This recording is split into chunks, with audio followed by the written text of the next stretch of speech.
माह शाबान, माह मुबारक व माह मग़फ़िरत व बरकत, जिसमें अनवार इलाही इस ज़मीन पर आए और इस ज़मीन को मुनव्वर किया है।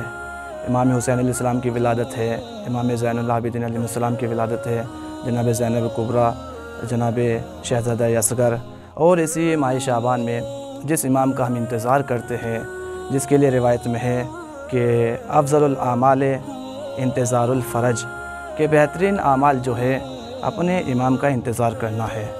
उनकी विलादत का वक्त भी करीब है और उनकी विलादत के दिन तमाम आशिकान अहले बैत अलैहिमुस्सलाम नए लिबास पहनते हैं, खुशियाँ मनाते हैं, अपने अज़ीज़ व अक़ारिब को तोहफ़े तोहफ़ देते हैं और इसी दिन दूसरे इंसान को खाना भी खिलाते हैं, पटाखे भी छोड़ते हैं, तरह तरह की खुशियाँ मनाते हैं और इमाम को खुश करना चाहते हैं। बिल्कुल सही है, लेकिन क्या कभी हमने ये फ़िक्र ये सोचा है कि क्या सिर्फ़ खाना खिलाने से इमाम खुश होते हैं? क्या इमाम का तकाज़ा हमसे सिर्फ़ ये है कि हम दूसरों को खाना खिलाएं?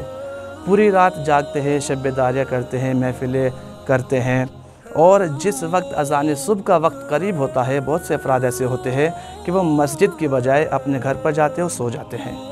तो आप इंसाफ से बताइए, क्या इस फ़िक्र से, क्या इस फ़ेल से, इस काम से इमाम खुश होंगे? क्या इमाम का तकाज़ा हमसे ये है कि तुम सिर्फ़ मेरी खुशी के लिए दूसरों को खाना खिलाइए, लेकिन वाजिबात को तर्क कीजिए?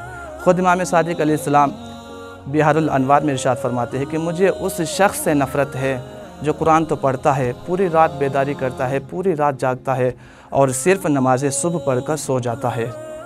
यानी सिर्फ़ नमाज सुबह पर इक्तिफ़ा करता है, नमाज शब अंजाम नहीं देता।